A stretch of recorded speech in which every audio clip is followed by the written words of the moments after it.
फिलहाल आगे बढ़ लेते हैं। ग्वालियर से इस वक्त की बड़ी खबर आ रही है जिसका रुख कर लेते हैं। मोबाइल लूटने वाले को पीटा गया है। युवक का मोबाइल छीनकर भाग रहे थे दो युवक। राहगीरों ने एक आरोपी को पकड़कर पीटा है। जी हां, बड़ी खबर आपको दे रहे हैं। तलाशी में लूट का मोबाइल मिला है। लोगों ने चोरी के आरोपी को बांधकर पीटा है। पीटने के बाद आरोपी को पुलिस के हवाले कर दिया गया।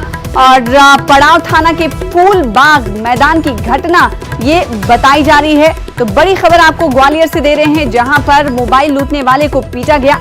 युवक का मोबाइल छीनकर ये दो युवक भाग रहे थे, जिसके बाद आरोपी को धर पकड़ लिया गया और आरोपी को पुलिस के हवाले कर दिया गया है। पड़ाव थाना के फूलबाग मैदान के पास की घटना ये बताई जा रही है। तो आरोपी पुलिस के हवाले कर दिए गए हैं। जब वहां के लोगों ने इस आरोपी को देखा और उसके बाद इसको धर दबोचा और अब पुलिस के हवाले कर दिया गया है इन आरोपियों को। हमारे साथ सुशील हमारे संवाददाता इस खबर पर ज्यादा जानकारी के साथ जुड़ रहे हैं ग्वालियर से। सुशील, इस घटना के हवाले से क्या कुछ जानकारी मिल पा रही? पुलिस के हवाले आरोपी को कर दिया गया है, क्या कुछ कार्रवाई देखने को मिली पुलिस की तरफ से?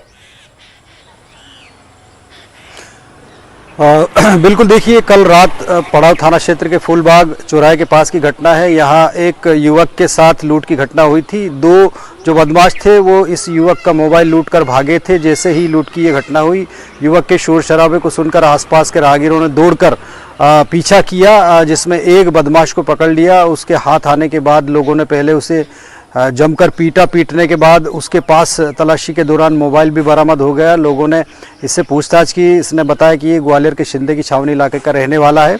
उसी दौरान सूचना मिलने के बाद पुलिस भी मौके पर पहुंच गई थी। पुलिस ने इस आरोपी को गिरफ्तार कर लिया है। दूसरे आरोपी के बारे में पूछताछ की जा रही है। साथ ही ये भी तलाशा जा रहा है कि क्या इन आरोपियों का पूर्व में भी कोई रिकॉर्ड है। तो अब पुलिस इस मामले में अगली कार्रवाई कर रही है। हालांकि इसके खिलाफ FIR दर्ज कर ली गई है, लेकिन राहगीरों ने इस युवक को पीटा भी बेरहमी से है कल रात।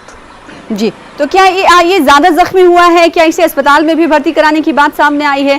और जो आरोपी है उसका ताल्लुक किस इलाके से, इस हवाले से कुछ जानकारी निकल के सामने आ पाई है सुशील? बिल्कुल, देखिए ऐसी हालत उसकी नहीं है कि अस्पताल में उसे ले जाना पड़ा हो, लेकिन भीड़ ने ज़रूर उसे लात घूसों से पीटा है।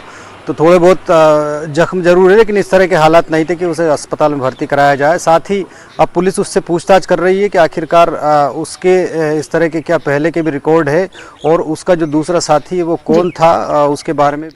बिल्कुल, तो पुलिस जांच जारी रखे हुए हैं। इस हवाले से रिकॉर्ड्स भी खंगाला जा रहा है आरोपी का। बहुत शुक्रिया हमारे साथ जुड़ने के लिए सुशील, और इस खबर पर ज्यादा जानकारी देने के लिए। फिलहाल आगे बढ़ लेते हैं। भोपाल से बड़ी खबर आ रही है जिसका रुख कर लेते हैं। कक्षा 10वीं और कक्षा 12वीं का पेपर लीक से जुड़ा हुआ मामला है। प्रिंसिपल टीचरों के साथ चपरासी बाबू भी पेपर लीक में शामिल हैं। जी हाँ, बड़ी खबर इस वक्त की हम आपको दे रहे हैं। 4 प्रिंसिपल 23 शिक्षकों को बोर्ड के काम से हमेशा के लिए हटा दिया गया है। प्रश्न पत्र की गोपनीयता भंग करने में सभी को माना गया है लिप्त, कसूरवार माना गया है। इन शिक्षकों को कभी भी मंडल का अब कोई काम नहीं दिया जाएगा। तो बड़ी कार्रवाई की गई है उन लोगों के खिलाफ जो पेपर लीक मामले में शामिल रहते हैं। कसूरवारों के खिलाफ बड़ी कार्रवाई। रंजना हमारे साथ इस खबर पर ज्यादा जानकारी के साथ जुड़ रही है। रंजना, ये बड़ी कार्रवाई देखी जा सकती है भोपाल से जो बड़ी खबर है कि 10वीं और 12वीं की जो पेपर लीक मामला था उस में शामिल होने वाले कसूरवारों के खिलाफ कहीं ना कहीं ये बड़ा एक्शन दिख रहा है। सेना, एक्शन की अगर बात कर ली जाए, ये पहले ही लिया जा चुका था क्योंकि पेपर लीक का जो मामला है वो मार्च महीने का है। लेकिन अभी फिलहाल इसमें बड़ा जो अपडेट यही है कि फिलहाल सरकार ने यह स्वीकार कर लिया है कि आखिर जो पेपर लीक हुआ था उसमें गड़बड़ी हुई थी।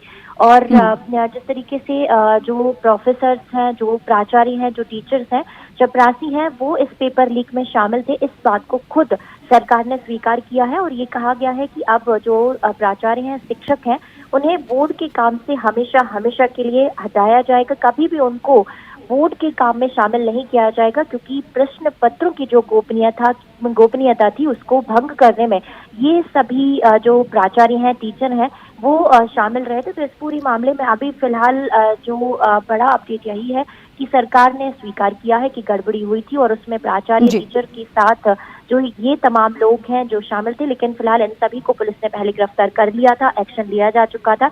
लेकिन स्वीकार्यता की जो बात है वो नहीं आई थी। लेकिन अब पेपर लीक कांड में सरकार ने ये माना है कि गड़बड़ी हुई थी और इसमें ये सभी लोग शामिल थे, इसीलिए अब इन सभी को बोर्ड के काम से हमेशा हमेशा के लिए हटाया जाएगा। बिल्कुल, तो इसी कड़ी में एक बड़ी कार्रवाई के तौर पर इसे देखा जा सकता है। बहुत शुक्रिया रंजना हमारे साथ जुड़ने के लिए, इस खबर पर ज्यादा जानकारी देने के लिए। फिलहाल आगे बढ़ लेते हैं, इंदौर का रुख करेंगे। इंदौर से बड़ी खबर आ रही है, सियागंज व्यापारियों से 4 करोड़ की ज्यादा की ठगी की गई है। व्यापारियों ने सियागंज मार्केट में पोस्टर लगाए हैं। जी हां, दलाल गोपाल को ढूंढ के लाने वाले व्यक्ति को 1 लाख का दिया जाएगा इनाम। पोस्टर में ये तमाम चीजें चस्पा की गई हैं। नकद इनाम देने की बात की जा रही है। दलाल गोपाल पुरोहित ने सियागंज थोक व्यापारियों के साथ बड़ी धोखाधड़ी की है। लगभग आधा दर्जन व्यापारियों से ठगे हैं 4 करोड़ रुपए। सेंट्रल कोतवाली थाना क्षेत्र का ये मामला बताया जा रहा है। तो लगभग आधा दर्जन व्यापारी हैं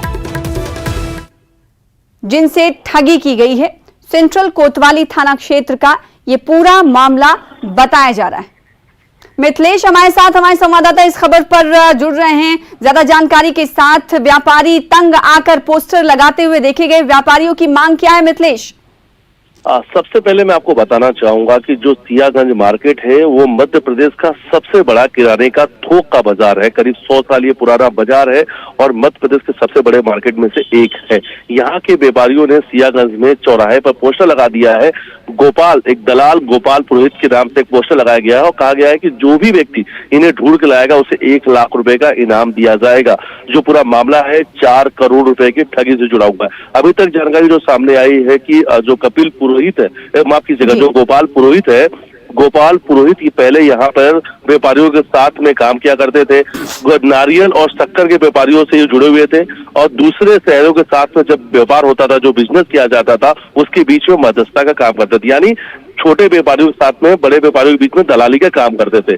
यहाँ से जो सामान है दूसरे जगह पर बेच दिया और उसके जो पैसे मिले थे वो खुद अपने पास में रख लिया और जिसकी राशि करीब लगभग 4 करोड़ रुपए के आसपास है। इसलिए इस गोपाल पुरोहित से कई बार व्यापारियों ने संपर्क करना चाहा लेकिन उनसे मुलाकात नहीं हो पाई।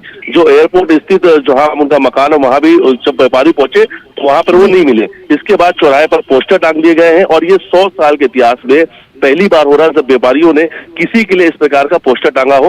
हालांकि अब पूरा मामला जो है अंदाजा लगाया जा सकता है कि व्यापारी किस हद तक परेशान हैं। बहुत शुक्रिया हमारे साथ जुड़ने के लिए, इस खबर पर ज्यादा जानकारी देने के लिए।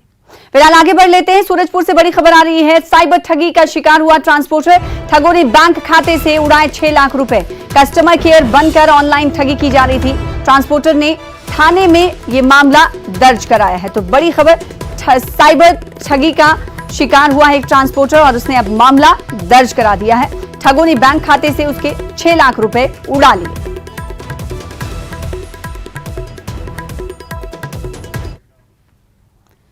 आगे बढ़ेंगे, इंदौर से बड़ी खबर आ रही है जिसका रुख कर लेते हैं। जेल प्रहरी के साथ चेन स्नैचिंग की घटना हुई है। बदमाशों ने जेल प्रहरी का चेन लूट लिया है। एक्टिवा सवार बदमाशों ने इस घटना को अंजाम दिया।